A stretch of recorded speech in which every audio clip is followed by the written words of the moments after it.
What's up, everyone? Welcome back to Studio 13, where we are making nightmares real. It's good to be back in front of the camera.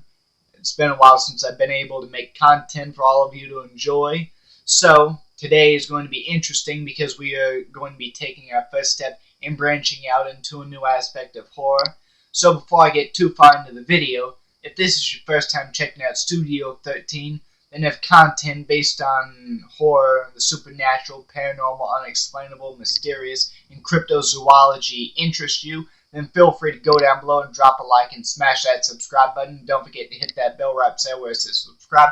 Make sure you select that to all, that way you don't miss a single time when Studio 13 drops new content. And if you got any questions or anything like that, be sure to tag them down below in the comment section. Let me know any thoughts, questions you might have. And also, be sure and give that share button some love too. Make sure you're letting more people know about Studio 13. Good news too, we just broke 400 subscribers. So, as soon as we break 500, that's when we film ourselves buying the REM pod. And then when it arrives, we unbox it. Now, for those of you who may not know what a REM pod is, I'll flash a little bit of it right here.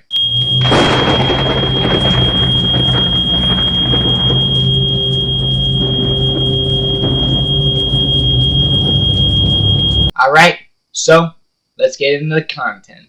Okay, so for today's video, we are going to be discussing our first topic on cryptozoology. So cryptozoology is a search for and study of animals whose existence or survival is disputed or unsubstantiated, such as two good examples, the Loch Ness Monster and the Yeti. So today's cryptid that we are going to be discussing is the Skinwalker.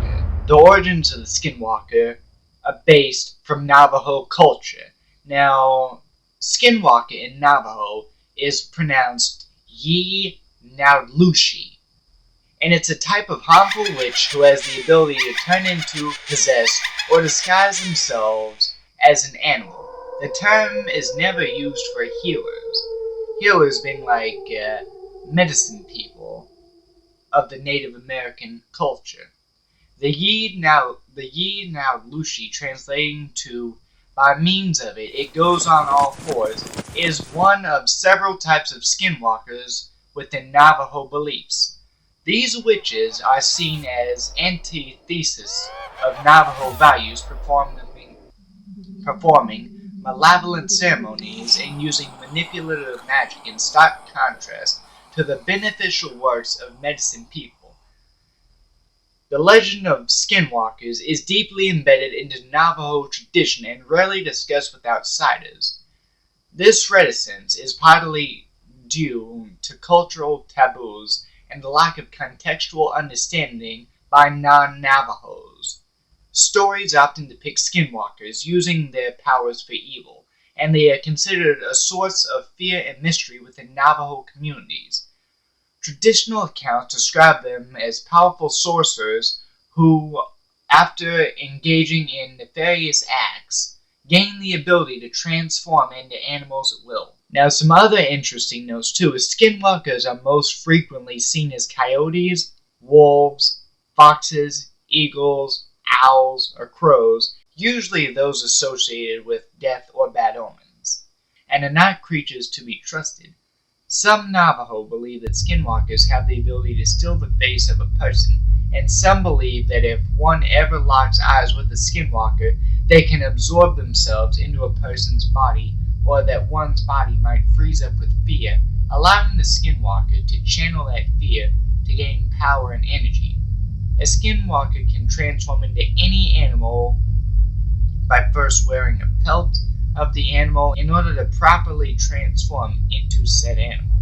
They might also possess living animals or people and walk around in their bodies. Skinwalkers may be male or female. Skinwalker stories told among Navajo children may be complete life and death struggles that end in either Skinwalker or Navajo killing the other, or partial encounter stories that end in stalemate.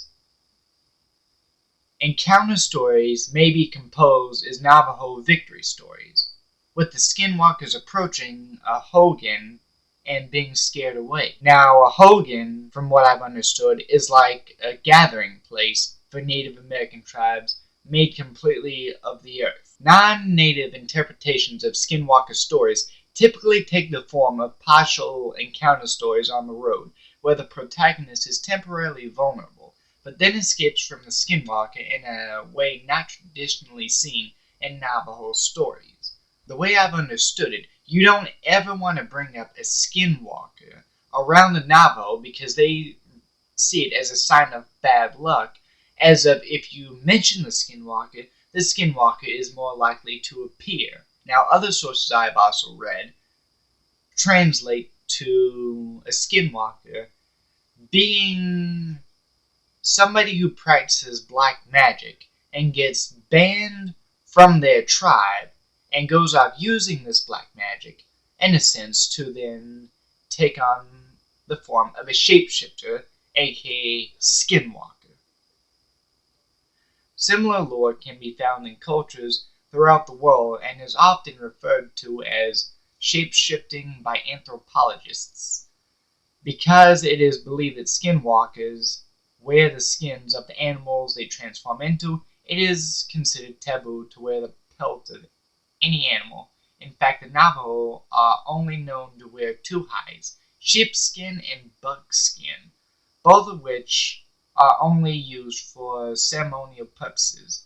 Alright, now so that concludes the last bit of the video, and I just want to say thanks to all of you for watching and tuning in. And until next one, Studio 13's out, and I hope that all of you have pleasant nightmares.